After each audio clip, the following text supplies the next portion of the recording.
यार present time में हम एक ऐसे समय से गुजर रहे हैं जहाँ पे मेन और वुमेन को इक्वल कहा जा रहा है और मैस्कुलिनिटी को टॉक्सिक कहा जा रहा है और जो लड़के ज्यादा एग्रेसिव और कॉम्पिटिटिव है उन्हें उसके लिए सेम किया जा रहा है। और दूसरी तरफ फेमिनिज्म के राइज के वजह से लड़कियां टॉप पे पहुंच रही है, अपने गोल्स के लिए सीरियस हो रही है और अपने वर्क स्पेस में भी डोमिनेट कर रही है। और आजकल के लड़के तो काफी पैसिव हो गए हैं और वो किसी भी तरह की संघर्ष अवॉइड कर रहे हैं। इसका मतलब ये है कि वो मुश्किल सिचुएशंस का सामना करने से डर रहे हैं और कमजोर लोगों की तरह अपने रूम में लेटकर सिर्फ गेम खेलते हैं और मूवीज देखते हैं। आपको तो ये पता ही होगा कि आजादी की लड़ाई में 25 साल की उम्र से पहले कुछ लोगों ने लड़के अपनी जान गंवा दी है, लेकिन आज की डेट पे एक 25 साल का लड़का अपने खर्चे के लिए अपने पेरेंट्स के ऊपर डिपेंडेंट है और सिर्फ वो एक छोटा सा बच्चा बना हुआ है। अगर उसे बिना किसी जान पहचान के एक अनजान शहर में छोड़ दिया जाए तो वो अपना गुजारा नहीं कर सकते।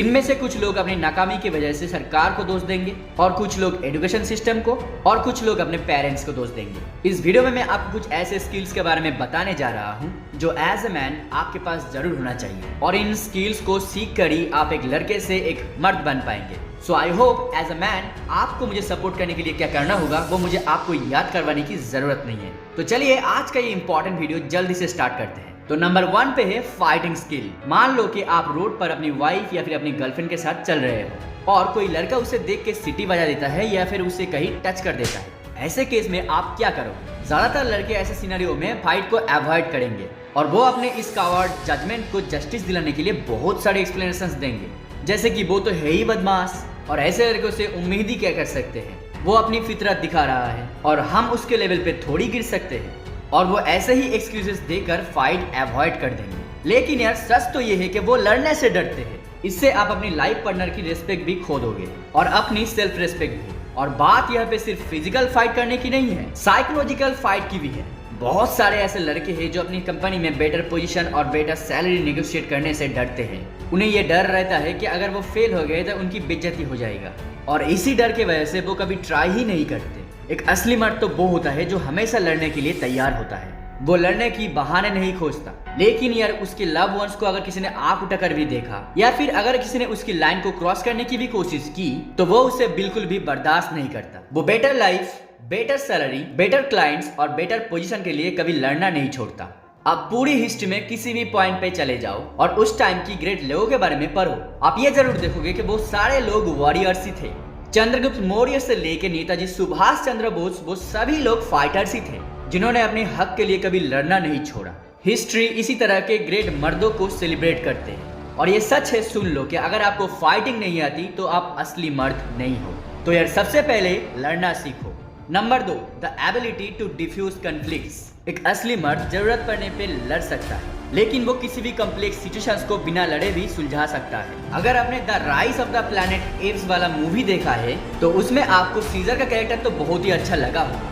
आपने इस मूवी में बहुत सारे ऐसे सीन्स देखे होंगे जहाँ पे सारे एप्स किसी बात को लेके लड़ रहे हैं, लेकिन जब सीजर की एंट्री होता है तब सभी एप्स चुप हो जाता है और इसके बाद से सभी एप्स सीजर का बात सुनता है, बिल्कुल एक लीडर की तरह। इस मूवी की स्टार्टिंग में कोबा नाम की एक एप की बच्चे को इंसानों ने गलती से मार दिया था। कोबा को इसका बदला चाहिए था। वो ये चाहता था कि वो किसी इंसान की बच्चे को मारे और हिसाब बराबर हो जाए, लेकिन सिर्फ सीजर को इस बात का पता था कि इस तरीके से सोचने से एक वॉर का जन्म हो सकता है जिसके वजह से काफी सारे एप्स के बच्चे मारे जाएंगे। वो कोबा का दर्द भी समझ सकता था, लेकिन वो ये भी जानता था कि एक बच्चे की डेथ की वजह से फुल स्केल में वॉर स्टार्ट करने की कोई वजह नहीं है। इसमें वो भले ही जीत जाए लेकिन वो बहुत सारे एप्स खो देंगे। एज ए मैन आपके लाइफ में भी ऐसे काफी सारे पॉइंट्स आएंगे जब आपको दो लोगों के बीच का झगड़ा सुलझाना होगा। हो सकता है कि आपकी कंपनी के 2 मैनेजर्स आपस में लड़ने लगे हो और ये भी हो सकता है कि आपके दोनों बच्चे आपस में लड़ रहे हो और ये भी तो हो सकता है कि आपकी वाइफ और आपकी मम्मी भी लड़ रहे हो।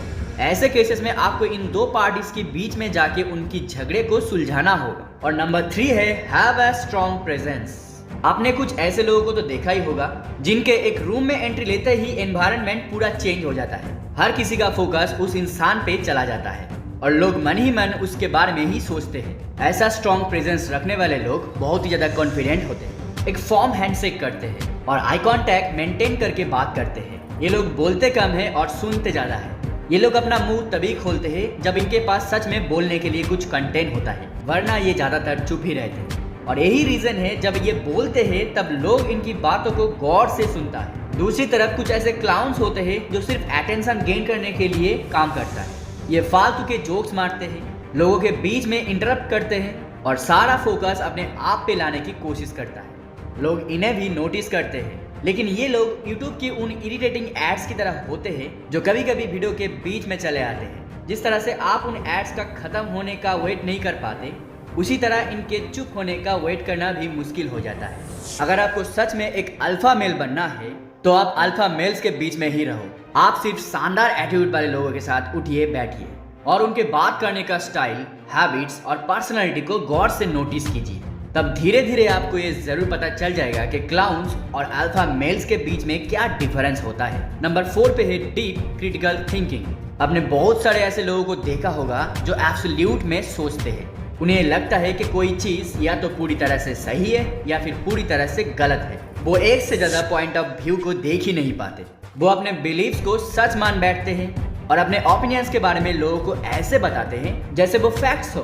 इस तरीके का लोग बिल्कुल भी मैच्योर नहीं होते हैं क्योंकि उनमें डीप क्रिटिकल थिंकिंग की एबिलिटी नहीं होता है। अगर आप इंस्टाग्राम में किसी कोट को पढ़ने के बाद उसे फैक्ट्स की तरह एक्सेप्ट कर लेते हो, आप अगर न्यू इन्फॉर्मेशन गेन करने के बाद उसके ऊपर क्वेश्चन नहीं करते हो, अगर आपने खुद अपने एक्शंस, अपने बिलीव या फिर अपने थॉट्स के ऊपर क्वेश्चन नहीं किया है, तो आपके अंदर डीप क्रिटिकल थिंकिंग की एबिलिटी नहीं है। आप सोसाइटी के रूल्स के हिसाब से ही चले जा रहे हैं। अगर किसी ने कहा है कि फेमिनिज्म मेंस को वीक बना रहा है, तो आप उसे एज अ फैक्ट एक्सेप्ट कर लेते हो। आप ये बिल्कुल नहीं समझने की कोशिश करते कि रियल फेमिनिज्म का लड़कों से कोई भी संपर्क नहीं है। आप ये नहीं सोचते कि रियल फेमिनिज्म का गोल लड़कों को स्ट्रांग बनाना है, लड़कों को कमजोर बनाना नहीं। आप बस ये एक्सेप्ट कर लेते हो कि आपकी सभी प्रॉब्लम्स का जड़ सिर्फ फेमिनिज्म ही है। और दूसरी तरफ आपको किसी ने अगर ये कह दिया कि मैस्कुलिनिटी टॉक्सिक है, वीक होने में कोई बुराई नहीं है और लड़के भी रो सकते हैं, हाइपर कॉम्पिटिटिव होना गलत है और जरूरी नहीं है कि आप अमीर और पावरफुल बनो, तो आप उसे भी एक्सेप्ट कर लेते हैं। आप ये काउंटर सवाल नहीं करते कि वीक, इनकॉम्पिटिटिव और गरीब होने में क्या फायदा है, और अगर कमजोर और गरीब होने में कोई फायदा नहीं है तो ये अच्छी बात कैसे हो सकता है। आप बस इंटरनेट से 2 कोट पढ़कर उसे आसानी से एक्सेप्ट कर लेते हैं। एक डीप थिंकर वही है जो दोनों टाइप्स के आर्गुमेंट को पढ़ने के बाद, सुनने के बाद उनके ऊपर जजमेंट करता है। इस तरह के लोग बहुत अच्छे से बात करना जानते हैं, इन्हें अपनी थॉट्स को एक्सप्रेस करना आता है और ऐसे लोग असर्टिव होते हैं, डोमिनेंट होते हैं और कॉन्फिडेंट होते हैं। नंबर 5 है लर्न टू मैनेज स्ट्रेस। इन दिनों एक कैंपेन चला है कि लड़के भी रो सकते हैं। हालांकि रोने में और अपनी एक्सप्रेशंस को एक्सप्रेस करने में कोई बुराई नहीं है, लेकिन एक रोता हुआ विक्टिम होने में बहुत बुराई है। अगर आप हर वक्त सबको ब्लेम करते रहते हो, अपने सिचुएशंस के रिस्पॉन्सिबिलिटी नहीं लेते और थोड़ी सी प्रॉब्लम आने पर पैनिक करने लगते हो, तो आप एक असली मर्द नहीं हो। आपका जितना मन करे उतना रोइए, but at the end of the day आपके पास सिचुएशन को मैनेज करने का ताकत होना चाहिए। आपके पास स्ट्रेस को हैंडल करने का एबिलिटी होना चाहिए और बिना इसके आप कभी भी सक्सेस अचीव नहीं कर पाओगे। बिना इसके आप हार्ड सिचुएशंस, एक्शंस और फाइट से हमेशा भागते ही रहोगे और जब आप सारे स्ट्रेसफुल सिचुएशंस को अवॉइड करोगे तो आप कभी भी सक्सेसफुल नहीं हो पाओगे और ये सभी चीजें आपको वक्त के साथ कमजोर और डरपोक बना देगी। और देखो यार, फेमिनिज्म के बात तो सभी कर रहे हैं, जो कि अच्छी बात है। देखो, रियल फेमिनिज्म का मर्दों से कोई मतलब नहीं है। बहुत सारे लोगों में ये गलतफहमी है कि मर्दों के कमजोर होने के पीछे फेमिनिज्म का हाथ है। तो यार, जैसा मैंने कहा कि रियल फेमिनिज्म का मतलब वुमेन्स को और भी ज्यादा स्ट्रॉन्ग बनाने के लिए है, लेकिन मर्दों को बिल्कुल भी वीक बनाना नहीं है। तो अगर आप एक असली मर्द हो तो इस वीडियो में बताई गई सभी बातों को सपोर्ट करने के लिए इस वीडियो को जरूर लाइक करो और आप ये प्रॉमिस करो कि आप इन वीडियो में बताई गए सभी बातों को अपनी लाइफ में जरूर प्रैक्टिकली इनपुट करोगे और कमेंट में मुझे ये कंफर्म करो कि आप जरूर करोगे। तो अगर आपको लाइफ स्किल रिलेटेड और वीडियो चाहिए तो आप इस राइट वाली वीडियो पे क्लिक करो और ऐसे वीडियोस के नोटिफिकेशन सबसे पहले पाने के लिए इस चैनल को जरूर सब्सक्राइब करो। तो यार, मिलते हैं नेक्स्ट कमाल की वीडियो पर, तब तक के लिए have a good day, take care and